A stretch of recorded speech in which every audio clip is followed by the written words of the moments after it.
उसके होंठ अभी भी हरीम के होंठों की हिद्दत महसूस कर रहे थे। दोनों की सांसें एक दूसरे से टकरा रही थीं, मगर फिर हुनैन ने अचानक हकारत से हरीम को बिस्तर पर धक्का दिया और बाहर निकल गया। ये शादी के बाद पहली बार था कि हुनैन ने हरीम को छुआ था, मगर आज फिर वो उसके जज्बात का कत्ल करके उसकी प्यास बढ़ाकर ऐसे ही कमरे से निकल गया। हरीम की नीली आंखों से मोती जैसे आंसू उसके सफेद गालों से टिप टिप बह रहे थे।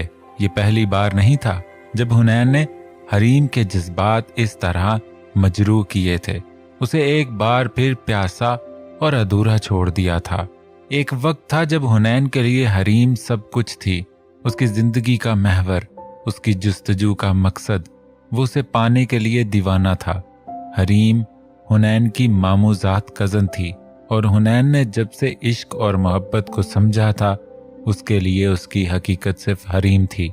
हरीम के वालिद की अपनी रबड़ की छोटी सी फैक्ट्री थी।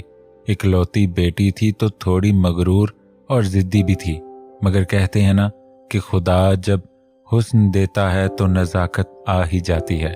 उसकी गोरी रंगत, सीधे सुनहरी बाल और नीली आंखों वाली शख्सियत पर नखरा जचता भी था। हरीम इस बात से बखूबी बाखबर थी कि हुनैन उसके लिए कितना दीवाना है, मगर हरीम के लिए वो सिर्फ एक आशिक था, जिसको वो जब दिल चाहती अपनी उंगलियों पर नचाती। कहीं जाना होता, कुछ मंगवाना होता तो उसे हुनैन याद आ जाता। हुनैन ने जब ग्रेजुएशन मुकम्मल की तो उसने कई बार हरीम को कहा कि मैं तुम्हारे लिए रिश्ता भेजना चाहता हूं, मगर हरीम हर बार उसे टाल देती। हुनैन ने ग्रेजुएट होते ही नौकरी के लिए हाथ पांव मारना शुरू कर दिए थे और फिर उसे एक गारमेंट्स बनाने वाली फैक्ट्री में स्टोर इंचार्ज की नौकरी ही मिल गई। तनख्वाह थोड़ी कम थी, मगर उसने सप्लाई चेन में अपनी स्टडीज मुकम्मल करना थी, तो इस फैक्ट्री और नौकरी में सीखने के काफ़ी मौके थे। नौकरी मिलते ही हुनैन ने अपनी अम्मी से बात की कि हरीम के घर जाएं रिश्ता लेकर। हुनैन की अम्मी खुशी से फूल ही नहीं समा रही थी कि हुनैन उनके भाई की लड़की को अपनी बीवी बनाने का ख्वाहिशमंद है। वो भी हरीम को बहुत पसंद करती थी। हुनैन ने यह बात हरीम को नहीं बताई कि उसकी अम्मी रिश्ता लाने वाली हैं, क्योंकि वो जानता था कि हरीम फिर मना कर देगी।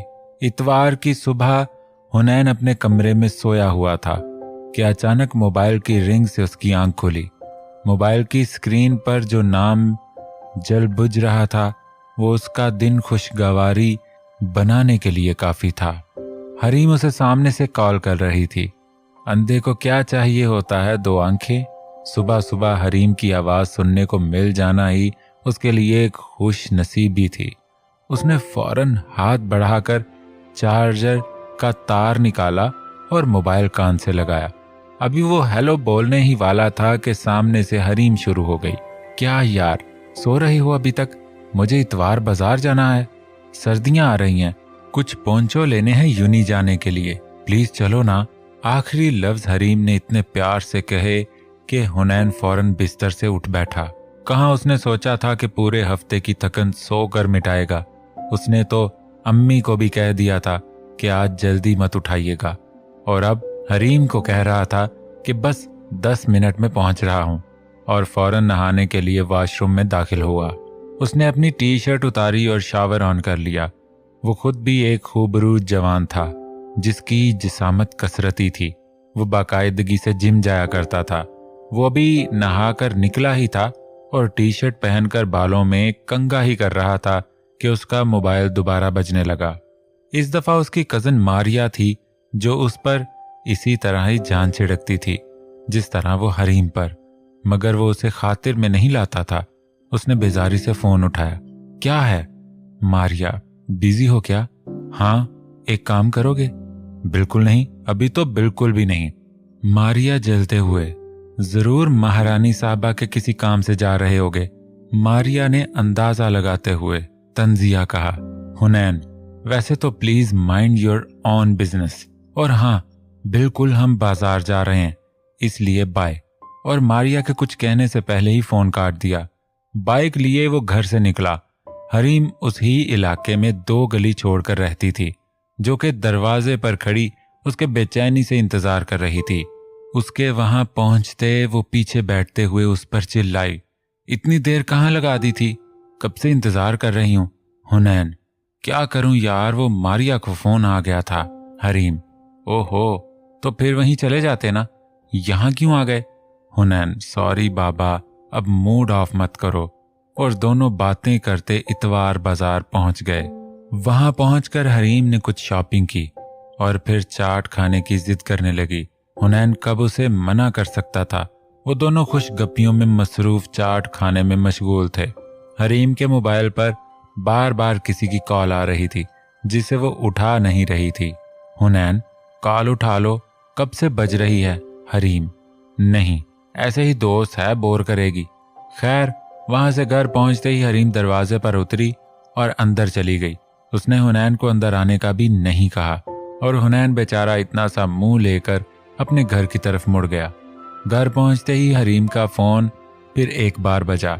उसने कमरे में घुसते हुए फोन उठाया। हरीम, ओहो, सब्र नहीं है तुम्हें?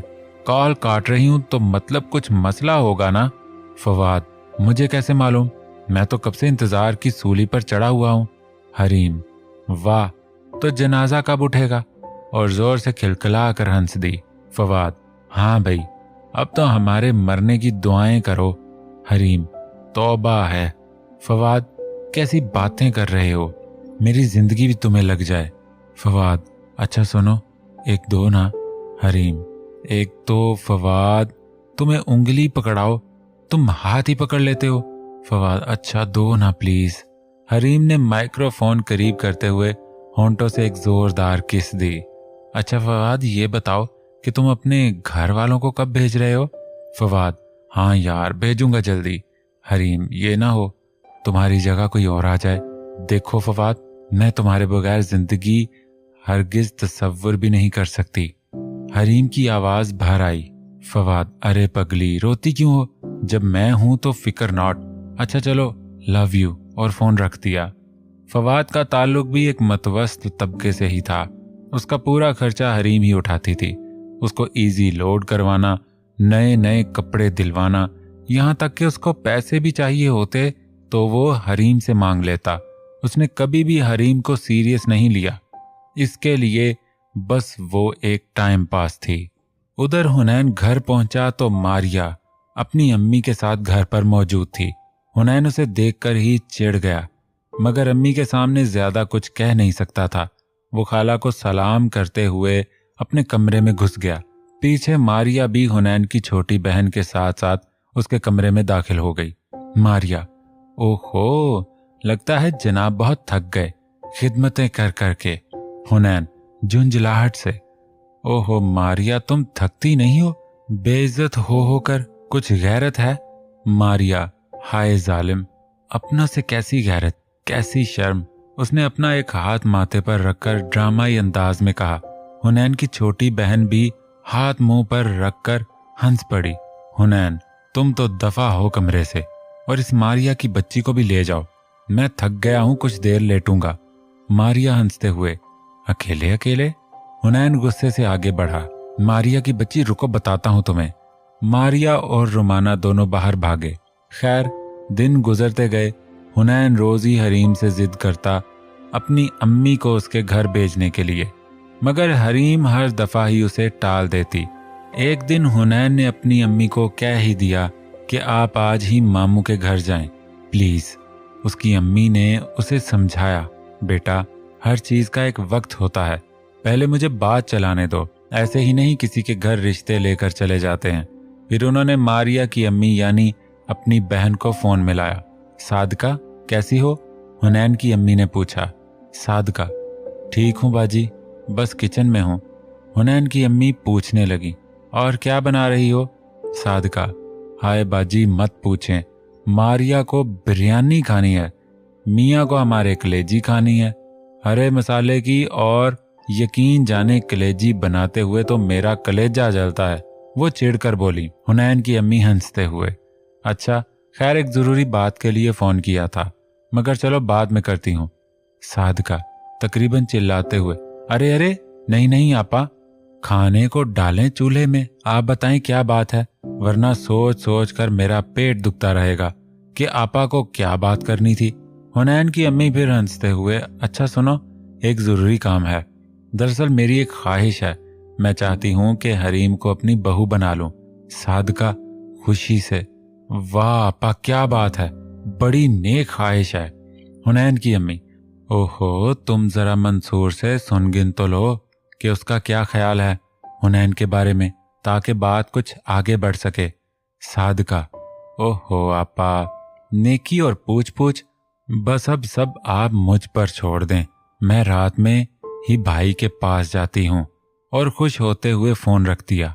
मारिया अपने कमरे से निकलते हुए, ओहो अम्मी बड़ी खुश नजर आ रही हैं, खैर तो है।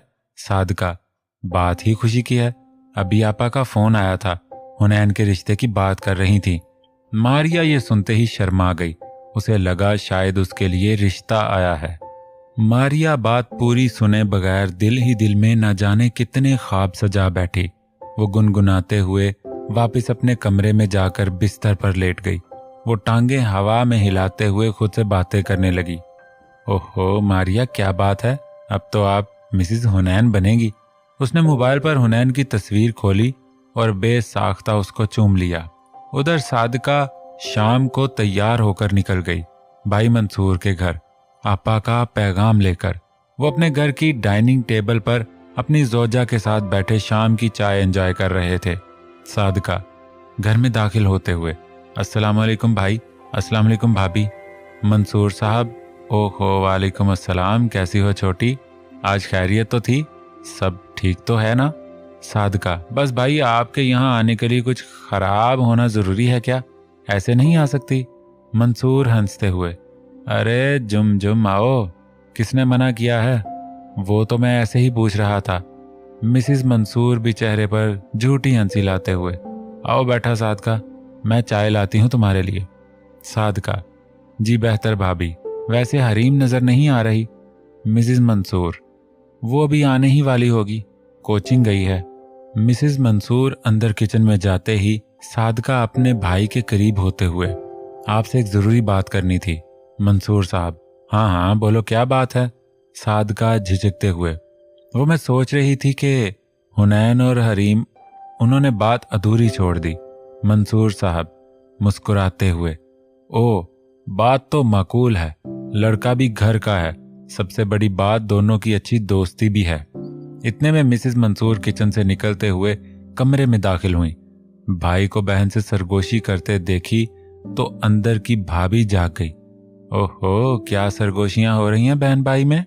मंसूर साहब मुस्कुराते हुए, कुछ नहीं, बस छोटी ने एक तजवीज दी थी। सादका ने फौरन लुकमा दिया, हाँ मैं कह रही थी कि भाई भाभी पुरानी हो गई हैं, नहीं ले आओ। सादका ने भी रवायती ननंद वाला वार किया। मिसिज मंसूर चिढ़ते हुए, हाँ हाँ शौक से ले आए, सादका को भी तो पता चले भाभियां कैसी होती हैं।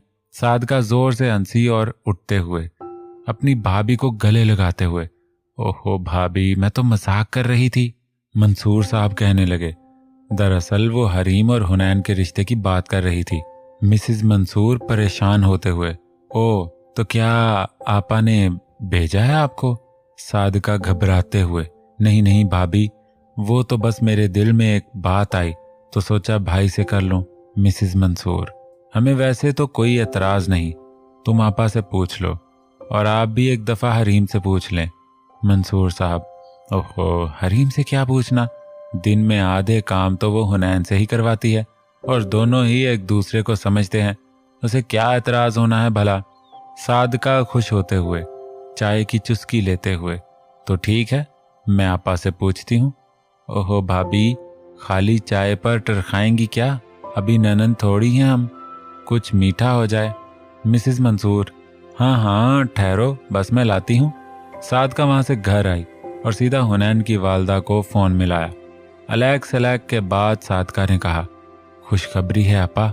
हुनैन की अम्मी कुछ कुछ समझते हुए, क्या हुआ, मंसूर ने हामी भर दी। सादका, जी आपा, मंसूर भाई ने भी और भाभी ने भी। मारिया इस वक्त फ्रिज से पानी लेने आई जिस वक्त सादका ने फोन पर कहा कि उन्होंने हरीम और हुनैन के लिए हाँ कर दी है। कह रहे थे कि आपा से कहो कि रिश्ता ले आएं।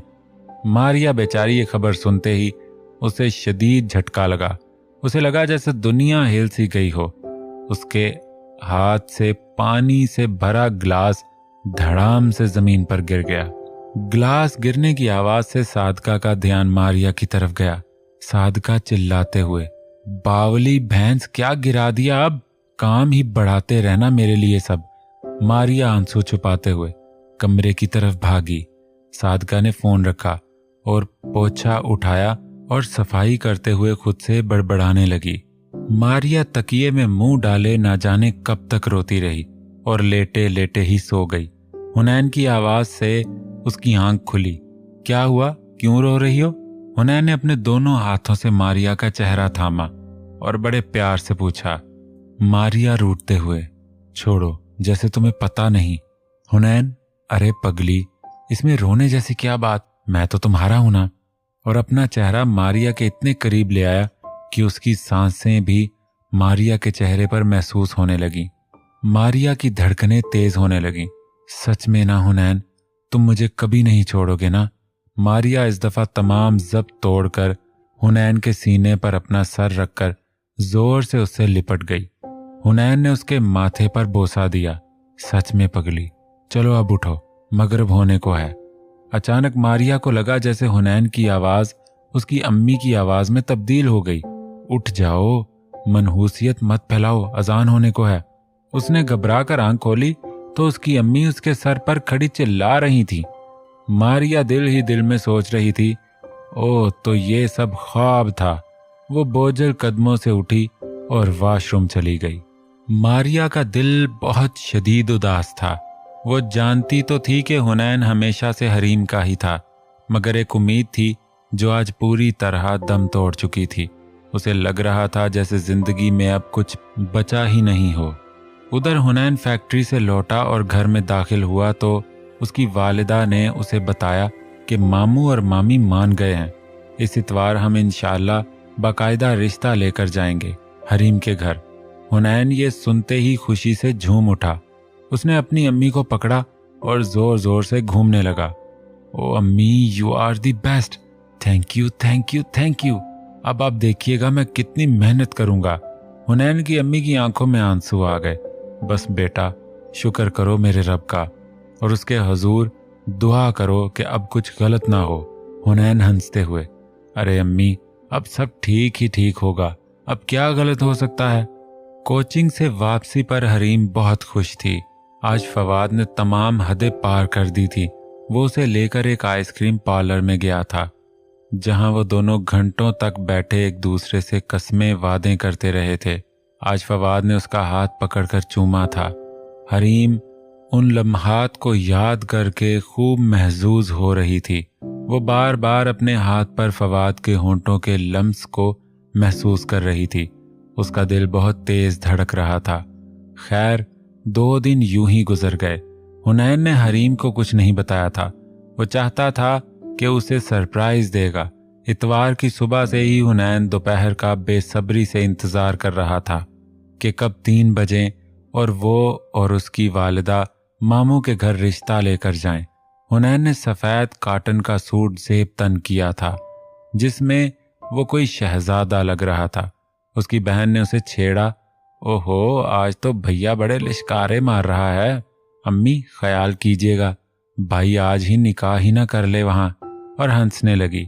हुनैन की वालदा उसे डांटते हुए, अरे हटो, क्यों तंग कर रही हो मेरे शहजादे को? देखना, जल्द ही दूल्हा बनेगा मेरा बेटा। कब से अरमान है कि अपने बेटे के सर पर सहरा देखूं।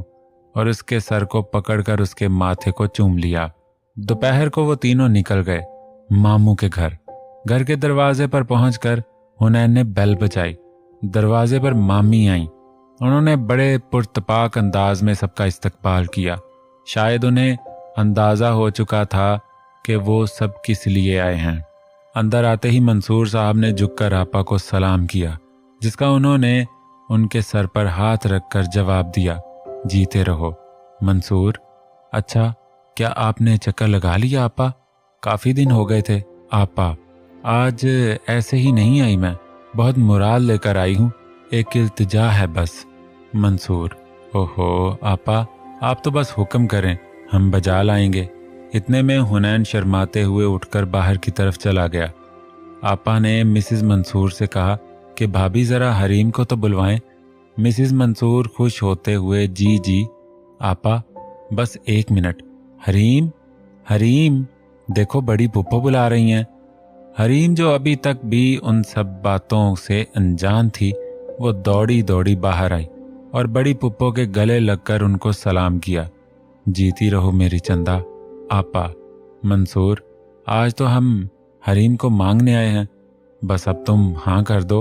मंसूर, जी आपा, ये भी कोई कहने की बात है, आपकी ही बेटी है, जैसा आपको ठीक लगे। हरीम, जो अब तक कुछ समझ नहीं पाई थी, अचानक हुनैन की छोटी बहन ने जब उसके सर पर दुपट्टा पहनाया जो वो अपने साथ लाए थे रस्म के लिए, तो उसके औसान खता हो गए। उसने झट से वो दुपट्टा सर से खींचा और झुंझलाए हुए अंदाज में खड़ी हो गई। ये क्या हरकत है हरीम? मंसूर साहब जोर से चिल्लाए। उनकी आवाज सुनकर हुनैन भी अंदर आ गया। हरीम, माफ कीजिएगा बाबा, मगर मुझे ये कबूल नहीं। मंसूर साहब, दिमाग तो ठीक है तुम्हारा? तुम्हें पता भी है तुम क्या कर रही हो? हरीम, जी बाबा, मालूम है मुझे, मैं अपने अच्छे बुरे का फैसला कर सकती हूँ, और माफ कीजिएगा पुप्पो, आपका बेटा मेरे काबिल नहीं। इस दफा मंसूर साहब ने आगे बढ़कर एक जोरदार तमांचा उसके मुंह पर रसीद किया। बदतमीज, बड़ों से बात करने की तमीज नहीं है तुम्हें? मेरे लाड प्यार ने ही बिगाड़ दिया है तुम्हें। आपा परेशान होते हुए, अरे मंसूर, बच्ची पर हाथ तो मत उठाओ, वो अचानक हुए इस अमल से शायद परेशान हो गई है, उसे थोड़ा वक्त दो।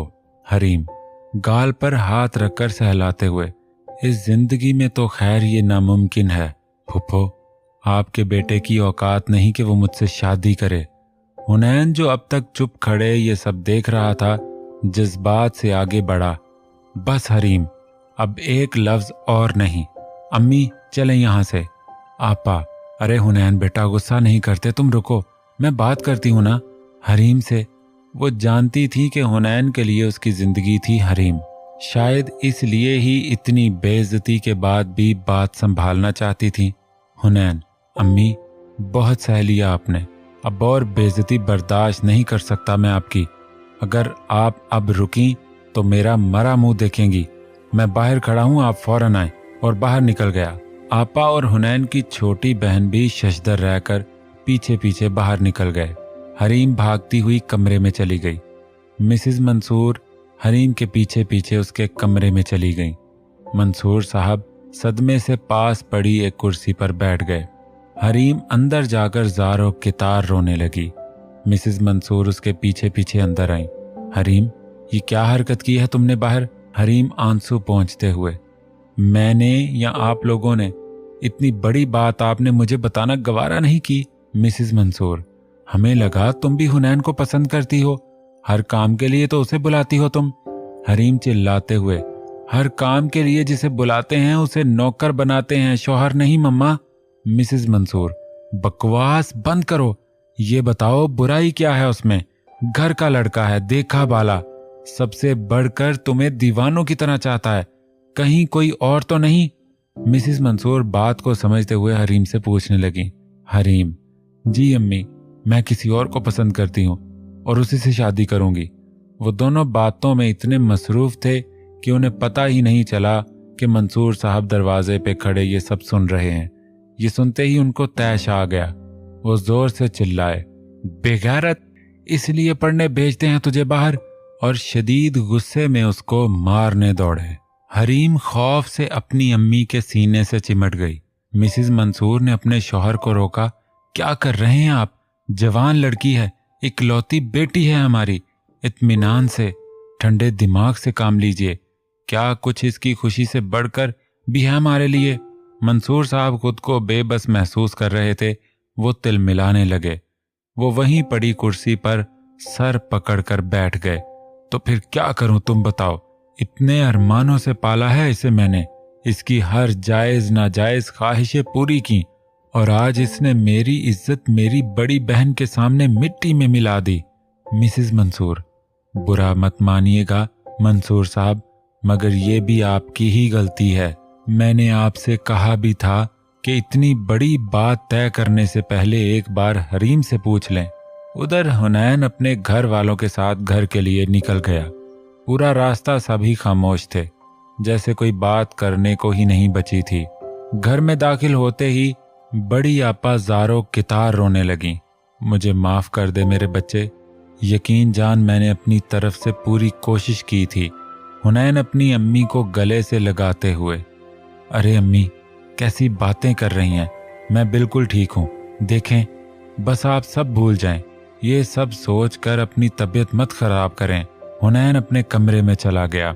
अब तक जो उसने जब्त किया हुआ था, अब तन्हाई में उसकी बर्दाश्त जवाब दे गई। उसकी आंखों से आंसू छलकने लगे और वो पलंग पर बैठा ज़ारो कितार रोने लगा।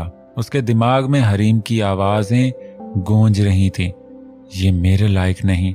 इसने दिल में इरादा किया कि कुछ भी हो जाए अब वो एक कामयाब इंसान बन कर दिखाएगा। उधर बड़ी आपा ने सादका को फ़ोन मिलाया। अस्सलाम वालेकुम आपा, क्या हुआ? लगता है खुशखबरी है। सादका सब बातों से अनजान अपनी ही धुन में पूछ बैठी। फिर तो बी आपा ने जो उसको सुनाई कि सादका को लगा कि ज़मीन फट जाए और वो उसमें ही समा जाए। सादका, अरे आपा मेरी भी तो सुने, मुझे क्या पता था कि वो लड़की इतनी बदतमीज है। मैं तो खामखा ही बुरी बन गई और रोने लगी। बड़ी आपा, माफ करना बहन, अपने बच्चे का दुख देकर मैं कुछ ज्यादा ही बोल गई। अच्छा चलो मैं फोन रखती हूँ।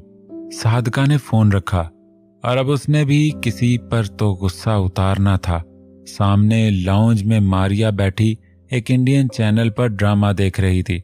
सादका फोन रखते हुए उठी और एक जोरदार तमांचा मारिया की गुद्दी पर रसीद किया।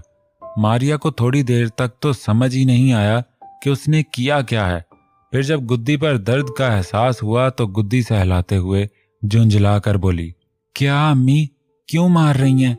सादका गुस्से से चिल्लाई, कम बखत पहले तू ये फजूल ड्रामे देखना बंद कर। ये ना हो कि तेरा दिमाग भी उस हरीम की तरह खराब हो जाए। और जाकर मोटर में पाइप लगाकर पानी चढ़ा। पानी चला गया ना तो बैठी रहना फिर। मारिया गुद्दी सहलाते हुए जगह से उठी और रिमोट से टीवी बंद करते हुए सोफे पर रिमोट पटक कर जाते हुए मुंह ही मुंह में कुछ बड़बड़ाने लगी। सादका, रुक बताती हूं तुझे। और वह जल्दी से मोटर चलाने भागी। मारिया ने फौरन हुनैन की छोटी बहन को फोन मिलाया। अस्सलामु अलैकुम, क्या हुआ, तुम लोग आज गए थे ना रिश्ते के लिए? वो कहने लगी, मत पूछें आपी, वहां तो हरीम आपी ने बहुत बदतमीजी की और रिश्ते से इनकार कर दिया। मारिया का दिल तो चाहा कि अभी फोन पर ही चीख कर कहे, याहू जियो हरीम, मगर दुख जाहिर करते हुए कहने लगी, ओहो बहुत अफसोस हुआ। हुनैन ठीक है? जी वो जब से आए हैं अपने कमरे में ही हैं। मारिया, अच्छा चलो मैं कुछ लाने के बहाने आती हूँ। हरीम ने रात खाने की मेज पर बाबा को ना पाकर मिसेस मंसूर से पूछा, अम्मी अब्बू कहाँ हैं? मिसेस मंसूर चीखते हुए, अब तुम्हें क्या लगता है कि उनका गुस्सा इतनी जल्दी ठंडा होगा? वो अंदर कमरे में ही। हरीम, अम्मी प्लीज आप समझाएं ना अब्बू को। मिसेस मंसूर, तुम खाना खाओ, मैं बात करूंगी पापा से। खाने के बाद मारिया अपने कमरे में आ गई। कमरे का दरवाजा बंद करके उसने चेंज किया और ट्राउजर और टी शर्ट पहनकर सोने लेट गई कि इतने में फवाद को फोन पर कॉल आ गई। कैसी हो? हरीम गुस्से से, तुम्हारी बला से मैं मरूं या जीऊं, क्या फर्क पड़ता है? फवाद, अरे अरे क्या हुआ मेरी जान, इतने गुस्से में क्यों है? हरीम, तुम्हें पता है आज मेरा रिश्ता लेकर मेरी फुप्पो आई थी। फवाद, ओ फिर क्या हुआ? हरीम, जाहिर है मैंने मना कर दिया। फवाद, चलो अच्छा हुआ, फिर इतनी अपसेट क्यों हो, बात खत्म हो गई ना? हरीम, जी नहीं, पापा का कुछ पता नहीं है, वैसे भी उन्हें हमारे बारे में पता चल गया है। फवाद, वो कैसे, क्यों बताया तुमने? हरीम, ना बताती तो वो मेरी शादी हर सूरत में उस हुनैन के बच्चे से कर देते, यार प्लीज अब तुम सीरियस हो जाओ। फवाद, ओ मेरी शोना, रोते नहीं है, चलो मूड ठीक करो, देखो मैं तुम्हारे पास ही तो हूँ। हुनैन, ओ और क्या कर रहे हो? फवाद, बस तुम्हारे साथ लेटा हूँ, तुम्हारे गालों पर मेरे हाथ हैं। हरीम मदहोश होते हुए उसकी सांसें तेज होती जा रही थी। और फवाद, अब मैंने तुम्हारे गालों पर किस किया है? हरीम, हाँ बहुत मीठा था, लव यू जान। वो दोनों देर रात तक बातें करते रहे। इधर बेचारा हुनैन करवटें बदलते बदलते सोने की नाकाम कोशिश कर रहा था, मगर नींद उसकी आंखों से कोसों दूर थी। सुबह सुबह मारिया ने घर में हरे मसाले की कलेजी बनाई और खाला के घर देने पहुंच गई। अस्सलाम वालेकुम खाला। हुनैन की अम्मी उसे देखकर खुश होते हुए, जीती रहो मेरी बच्ची, आज क्या लाई हो? मारिया, बस खाली कलेजी बनाई थी हरे मसाले की, सोचा अपनी खाला को तो दे आऊं। अच्छा किया बेटा, शायद हुनैन का मूड तुम्हें देखकर ही ठीक हो जाए, बेचारा रात से कमरे से नहीं निकला। मारिया, ओहो मैं अभी देखती हूँ देवदास जनाब को, आप फिक्र ही ना करें। मारिया हुनैन के कमरे में दाखिल होते हुए, ओहो लगता है जनाब ऑफिस जा रहे हैं। हुनैन इस दफा खिलाफे तवक्को कुछ नहीं बोला और हूं कहकर चुप हो गया। मारिया, ओहो ये क्या यार, तुम तो चीखते हुए ही अच्छे लगते हो, ऐसा भी क्या हो गया? हुनैन, कुछ नहीं मैं ठीक हूँ। मारिया, अर्ज किया है, मेरी चाहत को लौटने वाले कलेजी बनाते पड़ गए मेरे हाथ में छाले। हुनैन उसके इस बेतुके शेर पर ना चाहते हुए भी हंस पड़ा। क्या ऊल फूल बक रही हो? मारिया, शुक्र है तुम्हारे चेहरे पर मुस्कुराहट तो आई, ऐसे ही हंसते रहा करो, अच्छे लगते हो। हुनैन, सुनो मारिया, सॉरी, शायद मैंने तुम्हारी चाहत की कदर नहीं की, तभी आज मेरे साथ ऐसा हो रहा है। ये कहते हुए उसका गला भर आया और आवाज भर आ गई। उसने हाथ से गीली होती आंखें पोंछी। मारिया, हुनैन, अल्लाह करे तुमको तुम्हारी चाहत जरूर मिले, आमीन। चलो अब आ जाओ, मैं कलेजी लाई हूं बनाकर।